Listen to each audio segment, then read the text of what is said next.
вам, земляне, с вами Теллуриан, игра Clash of Kings и 2018 королевство. И сегодня в видосике вас ожидает супер важная информация про перелеты и голосование о них, лечение одетых войск и обновление арсенала, который разработчики нам пообещали сделать. А также я расскажу вам прочие важные мелочи игры, которые надо знать. Ну а теперь, дорогие друзья, обо всем по порядку. Поехали!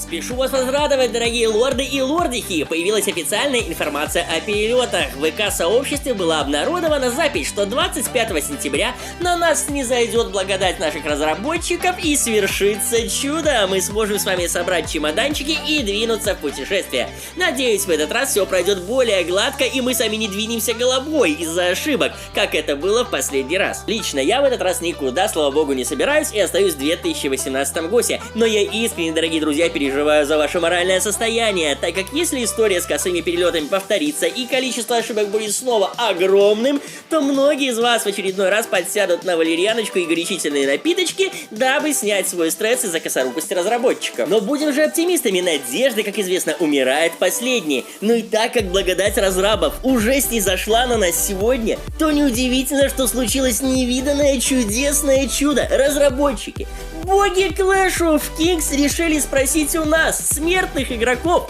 Боги спрашивают, мы хотим списки или открытый мир в перелетах. И на всех доступных ресурсах и платформах Clash of Kings, в Фейсбуке, ВКонтакте, в Вичате и, наконец, в игре, туда нам, кстати, пришло сегодня письмецо, нас просят поучаствовать в голосовании и ответить всего на один вопрос. Быть или не быть? Осталось только добавить, молилась ли ты на ночь Дездемона. Все как у Шекспира. Чё не эту пьесу нам устраивают? Слушайте, ну давно понятно, хотим мы, конечно, этих открытых перелетов. Нахрена нам эти дурацкие списки, которые так ни черта не работают и все там глючат? Дайте нам этого. Ребята, ну и так как нам дали такую замечательную, эксклюзивную возможность, и боги Clash of Kings не зашли до нас смертных, как я уже говорил, давайте просто взорвем их сервера. Давайте со всех там ферм, со всех аккаунтов долбите, в чем мы там хотим. Ну, чтобы до них дошло, мы уже должны из экранов там вылазить у них и стучать им по клавиатуре кнопочку «Yes!» Да, мы хотим открытых перелетов, ну что ж там до вас не дойдет. Поэтому, ребят, ссылочки на все вот эти вот опросы я оставляю в описании к видосу. Обязательно заходите, обязательно поучаствуйте. Выскажите свое мнение, нажмите, пускай у них там сервера все лягут от количества ваших ответов в положительную сторону. Я надеюсь, что все понимают, что нам нужны открытые перелеты, потому что это прикольно и круто. Душа требует полета. Хотим новых приключений, рвемся в рай. Фух, короче, все понятно с этим. Ребята, голосуем, а то этот переизбыток эмоций аж заплевал весь экран своего телефона. Голосуем, проходим по ссылкам, говорим свое веское слово, стуча кулаком по столу. Да, мы хотим, и будет нам счастье, я в это верю. Голосуем, проходим по ссылке, делаем все как надо. Ну а мы двигаемся с вами дальше. А вторая часть видео создана благодаря вашим комментам вот к этому видосу, дорогие подписчики. Ну и для начала спасибо вам огромное всем за комментарии. Обожаю ваши комменты, они меня мотивируют и вообще вы у меня самые-самые лучшие. Итак, отдельное спасибо Илиусу 95, 283 КД и Дмитрию Коту. Именно вы меня сподвигли пообещать вам записать видос на эту тему и сделать его для всех, что я, собственно, и сделал.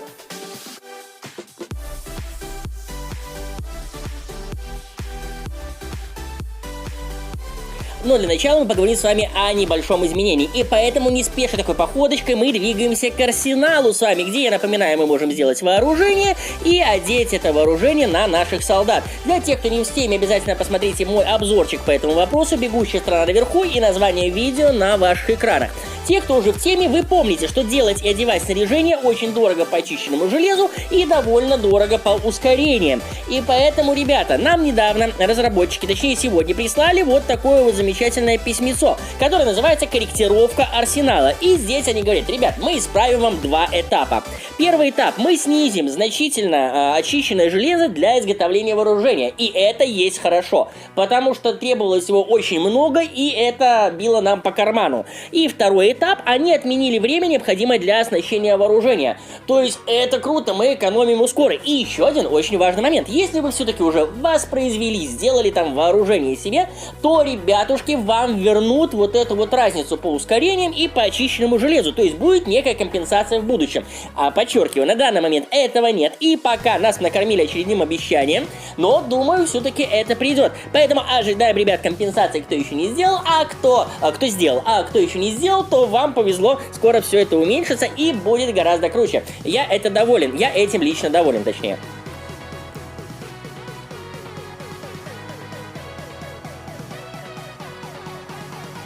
Лирическое отступление закончено, и перехожу к обещанному мною господину Илиусу95 и Дмитрию Коту. Не было у меня раненых, поэтому пришлось не быстренько сбегать, чпокнуть одного китайца и получить раненых даже больше, чем я планировал, но ничего страшного, ведь все ради вас, дорогие подписчики. Итак, кого не надо, я вылечил, а кто надо, я оставил. И в своей медпалатке на данный момент я имею 10 тысяч 12-й кавалерии трезвыми и 10 тысяч 12-й кавалерии пьяными. Я напомню, что мы для них готовили настойку, и поэтому вот они заряжены. И давайте смотреть, что у нас тут по лечению.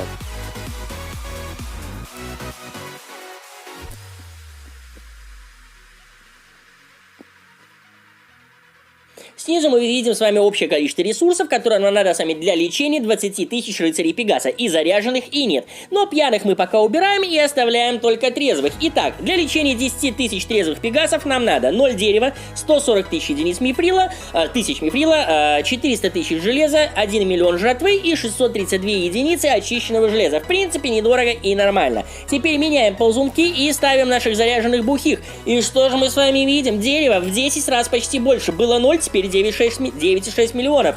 Мифрила 540 тысяч, а было, простите, 140, а это в 4,5 раза больше. Железо тоже почти в 3 раза больше. Еды, ну они ж пьяные, конечно, им жрать хочется, поэтому в 7 раз больше, нате вам, 7,2 миллиона, а было 1 миллион. Но очищенного железа в 2 раза больше. И хорошо, если мы говорим с вами о 10 тысячах. А давайте подумаем о 100 тысячах. Это уже 96 миллионов дерева, 72 миллиона еды, 5 миллионов 400 мифрила. А миллиончики поговорим. А что же будет с Т-13-ми? Я вот просто их еще не делал, а там вообще пипец просто будет. Мало места, там же просто можешь за голову схватиться и вырвать волосы себе. Короче, хорошо тем, у кого есть священник с 3 звездами, там нажал на кнопочку и вылечил бесплатно. Остальным всем плохо, очень дорого. И хорошо, наверное, тем, кто не воюет. Лично я лечусь несколько раз за день. И для меня вот такие вот суммы это дорого. То есть придется составлять какую-то армию, в небольших количествах держать вот этих заряженных рыцарей Пегаса, и снова все для доната. Хотели упростить и уравнять, я так понимаю, посыл у разработчиков был на то, уравнять суперзамки какие-то с обычными игроками за счет этого снаряжения, а вышло все хрен да ни хрена, потому что лечить такие войска мы просто сами не сможем. Ну, мы будем все время бомжами. Вот. Все, ребят, будьте осторожны, будьте внимание, лечение у заряженных войск очень дорогое, и это я показывал, Т-12, Т-13 будет еще дороже в разы. Всем удачи, а мы переходим к следующей части нашего видоса. А в этой части видео несколько помогалочек, то есть полезных советов по нашей игре. Итак, ребята, все знают события «Сильнейшее королевство», да, и фазу стройки. Итак, во время фазы стройки безумно хорошее количество очков дает вот эти вот расширения зданий за черное и белое золото, как вы помните. И если вы в следующий раз, когда будет идти вот эта вот фаза, сделаете несколько улучшений, да, как вы помните, в разных зданиях можно его делать, то, ребят, вам принесет это очень хорошее количество очков. Я вчера этим воспользовался, и реально мне понравилось, потому что я и сэкономил на ускорениях, но хорошо получил очков, что очень-очень круто. Особенно это актуально еще для тех, у кого много всего построено, и следующие безумно затратные по ускорениям с постройки, чтобы собрать все сундуки и пройти полностью всю фазу. Итак, это был совет номер 1. Надеюсь, в следующий раз он вам пригодится. Огромное количество игроков столкнулось с очень насущной глобальной проблемой пропажи героев и войск. Когда вы собираете на суперлагерь, супер-ралли, на 1, 2 или 3 уровень, ваши войска могут тупо пропасть. Кстати, лагеря теперь у нас выглядят вот так, дорогие друзья. И что же с этим делать? Вы вроде сходили, но непонятно, убили или нет, отчета у вас нету, а герои в храме героев пишутся, что находятся в атаке, но ничего на карте не светится. Как так и что с этим делать? И есть 3 способа спастись от этой ситуации. Первый способ — сделать телепорт. Если телепорт вдруг вам не помог, то делаем способ номер 2. Заходим в навыки нашего лорда и используем быстрый возврат. Вот этот вот. После нажатия этой кнопочки автоматически все ваши войска, даже если их не видно там на карте, должны вернуться в замок. Мне помогает помогало лично, я использовал это 3 раза. И мои герои быренько возвращались домой, ко мне за столом и бухали вместе. И есть еще третий способ, точнее он был. Был у нас такое событие, поле битвы истребления, при выходе на которое наши войска также автоматом возвращались в замок. И если ваши герои пропадали, то это помогало, если вы выходили на поле битвы истребления. Сейчас этого события на данный момент у нас, к сожалению, нету, я реально его везде поискал, но его даже нету в планируемых почему-то, хотя, было, и как бы оттуда, тоже что-то, какие-то плюшки мы получали, но сейчас его нету. Скоро откроется, в процессе тоже нету, поэтому пользуемся первыми 2 способами. И, ребят, столкнулись с такой проблемой, используйте либо первый, либо второй, что-то должно помочь. Но если не помогло, пишите обязательно в поддержку, надеюсь, они вам ответят быстро, и это вам поможет. И последнее, ребят, уже даже не совет, а рекомендация про наше новое событие, которое называется «Солдатский ранг». По моему глубочайшему убеждению, дешевле и выгоднее всего его проходить на убийстве вражеских войск, убивая Т-11, Т-12 и Т-13 войска. Потому что на продвижении войск вы много не заработаете, на улучшении, то есть на молитвах войск, вы тоже дофига очков не заработаете. Сделать вооружение и одеть его, это тоже очень дорого и затратно по ресурсам, а потом еще и лечить надо, не забываем, мы об этом сегодня говорили. Поэтому лучший способ набрать много очков и пройти это событие достойно, это убивать вражеских солдат, что я вам и рекомендую делать. Надеюсь, вам это тоже пригодится в игре. Все, со советами я на сегодня закончил. И последнее, от чего я просто не могу удержаться. Ребята, это жадность наших разработчиков. Посмотрите, пожалуйста, сюда. Раньше было 2 столбика, а сейчас их 3. И если раньше нам предлагали сами задонатить $10, да, на 1 столбичек, то теперь, пожалуйста, вам надо купить целых 2. И это будет стоить $15. Золотой жетон и серебряный жетон. То есть они прочухали, такие хитропопы. Ой, все, эту штуку у нас катит, ура, народ покупает, мы же там даем 75 косарей золота, и ура, мы введем тогда уже не еще 1 столбик, а почему бы и нет? Нету покоя нам от них и от этого просто. И, кстати, очень легко пройти. Просто вообще налегке за 1 вечер можно пробежать все эти 30 уровней. Вчера оно началось, а я знаю, что вчера через час уже многие закончили это событие. Короче, наши разработчики просто погрязли в своей жадности. У них уже, я не знаю, они уже не знают, куда всунуть этот донат. Ужасно. Фу, не могу. Хорошо, ребят, все. На этом, дорогие друзья, я буду с вами прощаться. С вами, как всегда, был Теллуриан. Играйте в хорошие игры и получайте от них удовольствие. Мира и процветания вам и вашим альянсам. Всем пока-пока. Оставайтесь на моем канале.